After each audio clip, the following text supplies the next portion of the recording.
C'est l'ACEDIC qui paie le chômeur. Et là, ça ne va pas mieux. Fin 92, le déficit de l'UNEDIC pourrait atteindre 16 milliards de francs. Il est de 7 milliards aujourd'hui et l'on reparle de hausse de cotisations. Les gestionnaires de l'allocation chômage, régulièrement épinglés par la Cour des comptes, se méfient des journalistes. On nous a donc gentiment invités à passer une journée dans une antenne irréprochable.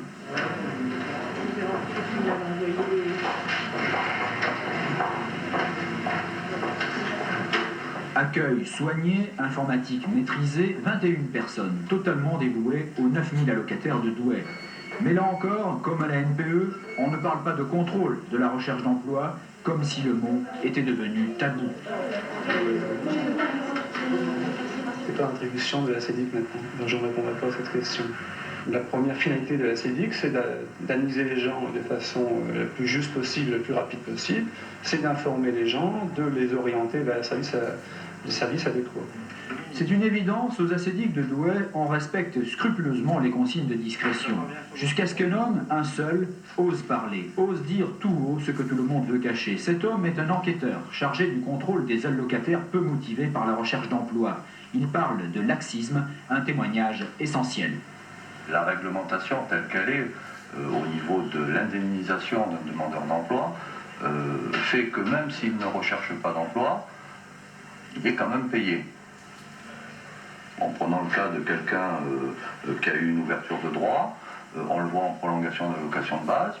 S'il a fait des recherches d'emploi, c'est bien, on lui donne des prolongations, et puis après il a ses allocations de fin de droit, et puis après il a ses allocations de solidarité, et puis après il a le RMI, et puis un de ces jours on le fera coucher chez moi. Je pense qu'il ne faut quand même pas pousser au crime. Mis à part ça, il faut quand même regarder les cas par cas, parce que vous avez des gens qui sont handicapés, vous avez des gens qui ont 50 ans, qui ont été licenciés à 50 ou 51 ans, la facilité à retrouver un emploi n'est pas la même que chez quelqu'un qui a été licencié à 30 ans. Je parle des gens qui ont entre 20 et 45 ans, c'est-à-dire des gens qui a priori sont capables de reprendre un emploi sans trop de problèmes. Il faudrait peut-être pister, entre guillemets, les gens qui sont des profiteurs du chômage et qui, à mon idée, sont connus. En tout cas, vous en connaissez. Moi, j'en vois tous les jours. Coup de théâtre au cours de cet entretien, notre interlocuteur parle trop. Son chef d'agence interrompt l'interview, c'est la minute vérité. Les gens ne savent pas écrire. J'ai parlé des trois catégories, c'est-à-dire des gens qui recherchent un emploi et qui ne savent pas le faire, des gens qui ne recherchent pas un emploi et puis des branleurs.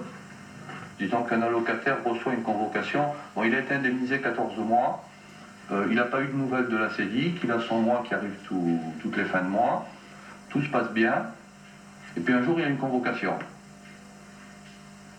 Déjà ça fait titre, il dit mince, c'est vrai, il fallait que j'ai des justificatifs de recherche d'emploi, il fallait que j'ai un certain nombre de preuves de ma bonne foi et puis de ma volonté de reclassement, c'est ce qu'on demande quand même aux allocataires, j'en ai pas. On fait toute la rue de Paris à Douai, et puis on fait mettre des tampons à tous les commerçants du coin. Malheureusement, bien souvent, le demandeur d'emploi n'est pas très futé, mais la date du jour. C'est le même jour. C'est le même jour, ou la veille. Pourquoi on laisse faire? Je crois que c'est le système de contrôle en lui-même, de ce fameux contrôle, n'est pas très bon. Je crois qu'on devrait diriger beaucoup plus les gens vers des aides systématiques au niveau de la recherche d'emploi, au niveau d'une assistance, je dirais, des techniques de recherche d'emploi employées, au niveau d'une assistance pour les entretiens avec les employeurs, plutôt que de dire, bon, monsieur, voilà, vous avez tant de mois, au bout de tant de mois, vous avez bossé, enfin, vous avez cherché du travail, on vous donne un petit peu plus, vous n'avez pas cherché de travail, on vous cartonne. Je pense que j'ai jamais été pour le système répressif, je crois qu'il faut donner une aide, mais pas 2 ans après.